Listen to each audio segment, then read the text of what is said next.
بسم اللہ الرحمن الرحیم۔ یہ تلواروں کی جنگ نہیں تھی، یہ صبر، حکمت اور تدبیر کی جنگ تھی۔ عرب کی تاریخ میں پہلی بار تلوار نہیں، خندق فیصلہ کرنے والی تھی۔ مدینے کے گرد خندق کھودی گئی اور تاریخ نے نئی جنگی حکمت عملی دیکھی۔ یہ وہ جنگ تھی جہاں دشمن طاقت میں مسلمانوں سے کئی گنا زیادہ تھا، مگر حکمت عملی میں شکست کھا گیا۔ 10,000 کا اتحادی لشکر مدینے کے دروازے پر تھا، مگر ایک خندق نے ان کے غرور کو روک لیا۔ غزوہ خندق نے ثابت کیا کہ اسلام صرف بہادری نہیں، عقل اور تدبیر کا دین بھی ہے۔ بھوکے پیٹ اور سرد راتیں، یہ جنگ میدان میں نہیں، خندق کے کنارے لڑی گئی، اور تاریخ ہمیشہ کے لیے بدل گئی۔ یہ وہ جنگ تھی جہاں فتح تلوار سے نہیں، عقل سے ملی۔ اگر آپ غزوہ خندق اور اس جنگ سے جڑا تاریخی پس منظر اور کیسے مسلمانوں نے اس جنگ میں قریش کی مشترکہ فوج کو شکست دی، تو یہ سب اس ویڈیو میں۔ دوستو، غزوہ احد کے بعد قریش یعنی مکہ والوں کے دل میں انتقام کی آگ مزید بھڑک چکی تھی۔ اگرچہ وہ مسلمانوں کو مکمل طور پر ختم نہ کر سکے تھے، مگر اب وہ فیصلہ کر چکے تھے کہ اگلی بار صرف جنگ نہیں، مدینہ یعنی مسلمانوں کا مکمل صفایا کیا جائے گا۔ اسی مقصد کے تحت مکے کے سرداروں نے عرب کے مختلف قبائل سے رابطے شروع کیے۔ بنو نذیر کے یہودی سردار جو مدینے سے نکالے جا چکے تھے، خود مکے پہنچے اور قریش کو مسلمانوں کے خلاف بھڑکایا۔ یوں قریش، غطفان، بنو اسد اور بنو سلیم اور دیگر قبائل مل کر ایک عظیم اتحاد بن گئے، جسے تاریخ میں احزاب کہا جاتا ہے۔ یہ عرب کی تاریخ کا سب سے بڑا جنگی اتحاد تھا۔ تقریباً 10,000 جنگجو مکمل اسلحے کے ساتھ مدینے کی طرف بڑھ رہے تھے۔ دوسری طرف مسلمان صرف 3,000 تھے۔ وسائل ان کے پاس محدود تھے، کھانے کو کچھ نہ تھا، اور مدینہ ہر طرف سے محفوظ بھی نہیں تھا۔ یہاں خطرہ حقیقی تھا۔ اگر دشمن شہر میں داخل ہو جاتا تو انجام بہت بھیانک ہو سکتا تھا۔ رسول اللہ صلی اللہ علیہ وسلم نے فوراً مشاورت کا دروازہ کھولا۔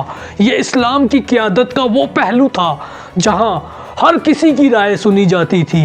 اسی مجلس میں حضرت سلمان فارسی رضی اللہ تعالیٰ عنہ نے ایک ایسا مشورہ دیا جو عرب کے لیے بالکل نیا تھا۔ انہوں نے عرض کیا کہ فارس میں جب دشمن کی تعداد زیادہ ہوتی ہے تو خندق کھود کر شہر کا دفاع کیا جاتا ہے۔ یہ تجویز نہایت انقلابی تھی، کیونکہ عرب کی جنگیں ہمیشہ کھلے میدان میں ہی لڑی جاتی تھی۔ نبی کریم صلی اللہ علیہ وسلم نے اس مشورے کو فوراً قبول فرمایا۔ مدینے کے اس حصے پر خندق کھودنے کا فیصلہ ہوا جہاں حملے کا خطرہ سب سے زیادہ تھا۔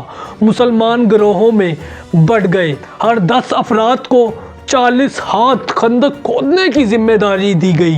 رسول اللہ صلی اللہ علیہ وسلم خود بھی خندق کھودنے میں شریک ہوئے، پتھر اٹھائے، مٹی نکالی۔ صحابہ رضی اللہ تعالیٰ عنہ کے حوصلے بلند کیے۔ سردی، بھوک اور مسلسل محنت کے باوجود خندق کو مکمل کر لیا گیا۔ جب احزاب کا لشکر مدینے کے قریب پہنچا اور خندق دیکھی تو وہ حیران رہ گئے۔ ان کی گھڑ سوار فوج بیکار ہو چکی تھی۔ یوں بغیر تلوار اٹھائے ایک خندق نے دشمن کے غرور کو روک دیا۔ یہ صرف خندق نہیں تھی، یہ عقل، مشاورت اور نبوی قیادت کی فتح تھی۔ اب مکے کے لشکر کے سامنے ایک گہری اور چوڑی خندق موجود تھی جو ان کے لیے بالکل اجنبی تھی۔ 10,000 کے لشکر نے کبھی ایسی رکاوٹ نہ دیکھی تھی۔ گھڑ سوار آگے بڑھے، مگر خندق نے ان کے قدموں کو روک دیا۔ یہ اس جنگ کا پہلا لمحہ تھا جب دشمن کو احساس ہوا کہ یہ جنگ آسان نہیں ہوگی۔ قریش اور ان کے اتحادیوں نے خندق کے کنارے ڈیرے ڈال لیے اور مدینے کا محاصرہ شروع کر دیا۔ دن گزرتے گئے مگر خندق پار کرنے کا کوئی راستہ ان کو نہ ملا۔ ادھر مسلمان خندق کے اندر دفاعی پوزیشن میں تھے۔ رسول اللہ صلی اللہ علیہ وسلم خود خندق کے کنارے نگرانی فرماتے اور صفوں کو درست کرتے اور صحابہ کرام کے حوصلے بلند رکھتے۔ سرد ہوائیں، بھوک اور قلت وسائل کے باوجود مسلمان ثابت قدم رہے۔ جنگ کا آغاز کسی بڑے ٹکراؤ سے نہیں ہوا بلکہ تیر اندازی اور نفسیاتی دباؤ سے ہوا۔ دشمن خندق کے پار سے تیر برساتا، مسلمان ان کو جواب دیتے۔ کبھی کوئی گھڑ سوار خندق پار کرنے کی کوشش کرتا تو فوراً روک دیا جاتا۔ دن کے اوقات میں شور اور راتوں کو بے چینی اور خوف کا ماحول رہتا تھا۔ محاصرے کے دوران دشمن نے ایک اور چال چلی۔ بنو قریظہ سے رابطہ کر کے مدینے کے اندر سے وار کرنے کی کوشش کی گئی۔ یہ خبر مسلمانوں کے لیے سخت آزمائش تھی۔ قرآن نے اس کیفیت کو یوں بیان کیا کہ دل حلق تک آ گئے، مگر رسول اللہ صلی اللہ علیہ وسلم نے حوصلہ نہیں ہارا، نگرانی بڑھا دی۔ خواتین اور بچوں کی حفاظت کا انتظام کیا گیا اور ہر ممکن دروازہ بند کر دیا گیا۔ یوں خندق کے کنارے یہ جنگ شروع ہوئی، نہ تلواروں کی یلغار سے، نہ نیزوں کے ٹکراؤ سے، بلکہ صبر، حکمت اور انتظار کے ساتھ۔ محاصرہ طویل ہوتا جا رہا تھا۔ کئی دن گزر گئے، عذاب کے لشکر میں بے چینی پھیلنے لگی۔ خندق نے ان کی طاقت کو جکڑ رکھا تھا، مگر قریش کے ایک نامور جنگجو کے دل میں اب بھی غرور کی آگ زندہ تھی۔ یہ تھا عمرو بن عبدود، عرب کا مشہور ترین سورما پہلوان، جس کے بارے میں کہا جاتا تھا کہ وہ اکیلا 1000 کے برابر ہے۔ بدر کی جنگ میں زخمی ہونے کے باعث شریک نہ ہو سکا تھا اور اب احد کا بدلہ بھی باقی تھا۔ ایک دن اس نے خندق کے ایک نسبتاً تنگ حصے کو دیکھا، گھوڑے کو ایڑ لگائی اور خندق کو پھلانگ گیا، اور اس کے ساتھ چند اور جنگجو بھی آگے آ گئے۔ خندق کے اس پار پہنچ کر اس پہلوان نے بلند آواز میں للکارا، ہے کوئی جو مجھ سے مقابلہ کرے؟ میدان میں خاموشی چھا گئی۔ یہ معمولی چیلنج نہ تھا، اس پہلوان کا نام ہی دل دہلا دینے کے لیے کافی تھا۔ اس نے دوبارہ پکارا، پھر تیسری بار غرور، تمسخر اور جنگی جنون کے ساتھ۔ ہر بار فضا مزید بھوجل ہو جاتی۔ اسی لمحے حضرت علی رضی اللہ تعالی عنہ اٹھے، جو جوان تھے مگر ایمان میں پہاڑ تھے۔ رسول صلی اللہ علیہ وسلم نے پہلے انہیں روکا، پھر جب اس پہلوان کی للکار بڑھتی گئی تو حضرت علی رضی اللہ تعالی عنہ کو اجازت فرمائی۔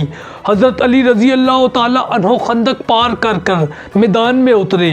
اس پہلوان نے تمسخر سے پوچھا، تم کون ہو؟ جواب ملا، میں علی ہوں۔ مقابلہ شروع ہوا، تلواریں ٹکرائی، میدان گرد سے بھر گیا۔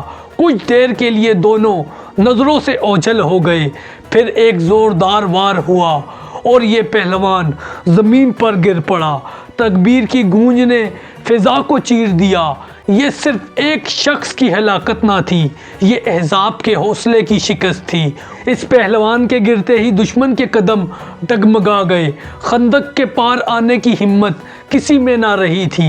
رسول صلی اللہ علیہ وسلم نے فرمایا کہ علی کا یہ وار قیامت تک کی عبادتوں سے افضل ہے۔ یہ وہ لمحہ تھا جب خندق کے کنارے حق اور باطل کا فیصلہ ہو چکا تھا۔ عمرو بن عبدود کے انجام کے بعد خندق کے کنارے فضا بدل چکی تھی۔ احزاب کا لشکر جو اب تک صرف تعداد کے غرور میں کھڑا تھا، اب دل سے ہارنے لگا تھا۔ خندق پار کرنے کی جرت کسی میں باقی نہ رہی تھی۔ دن گزرتے گئے، کئی دن گزر گئے، مگر کوئی فیصلہ کن حملہ نہ ہو سکا اور نہ مدینے کے اندر داخل ہونے کا ان کو راستہ ملا۔ محاصرہ کافی طویل ہو چکا تھا اور دشمن کے حوصلے آہستہ آہستہ ٹوٹنے لگے تھے۔ ادھر مسلمانوں پر بھی آزمائش کی انتہا تھی۔ بھوک، سردی اور مسلسل پہرہ داری نے ان کے جسموں کو توڑ دیا تھا، مگر ان کا ایمان مضبوط تھا۔ رسول صلی اللہ علیہ وسلم ہر لمحے حالات پر نظر رکھے ہوئے تھے، دعا میں مشغول رہتے اور صحابہ کرام کو ثابت قدمی کی تلقین فرماتے۔ یہی وہ مرحلہ تھا جب اللہ کی مدد خاموشی سے حرکت میں آئی۔ ایک رات اچانک تیز آندھی چلی، خیمے اکھڑنے لگے، آگ بجھ گئی، برتن الٹ گئے اور خوف نے دشمن کے دلوں کو جکڑ لیا۔ قرآن اسی لمحے کو یوں بیان کرتا ہے کہ اللہ نے ایسی آندھی اور لشکر بھیجے جو نظر نہ آتے تھے۔ احزاب کا اتحاد جو مدینے کو مٹانے آیا تھا خود ٹوٹنے لگا۔ ہر قبیلہ اپنی جان بچانے کی فکر میں پڑ گیا۔ قریش اور ان کے اتحادیوں نے فیصلہ کیا کہ اب یہاں رکنا ممکن نہیں۔ بغیر کسی اعلان اور اندھیرے میں واپسی شروع ہو گئی۔ صبح ہوئی تو خندق کے پار دشمن کا نام و نشان نہ تھا۔ مدینہ محفوظ تھا، اسلام سرخرو ہو چکا تھا۔ یہ غزوہ بغیر کسی بڑی کھلی جنگ کے ختم ہوا، مگر اس کا اثر نہایت گہرا تھا۔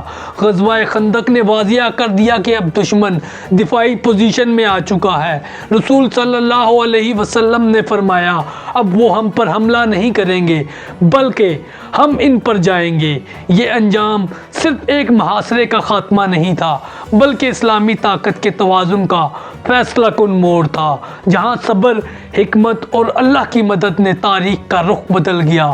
تو دوستو، یہ تھی غزوہ خندق کا تاریخی پس منظر کہ کیسے مسلمانوں نے اپنی حکمت عملی سے دشمن کو روکے رکھا اور اللہ کی مدد سے دشمن واپس پیچھے ہٹنے پر مجبور ہوا۔ تو دوستو، اگر آپ کو ہماری ویڈیو پسند آئی تو ہمارے چینل کو سبسکرائب کریں، کمنٹ میں اپنی فیڈ بیک دیں اور اس کے ساتھ ساتھ ہمارے چینل کو سبسکرائب کریں اور اس کے ساتھ ساتھ ہماری ان ویڈیو کو بھی ضرور دیکھیں۔ جزاکم اللہ خیرہ۔ السلام علیکم۔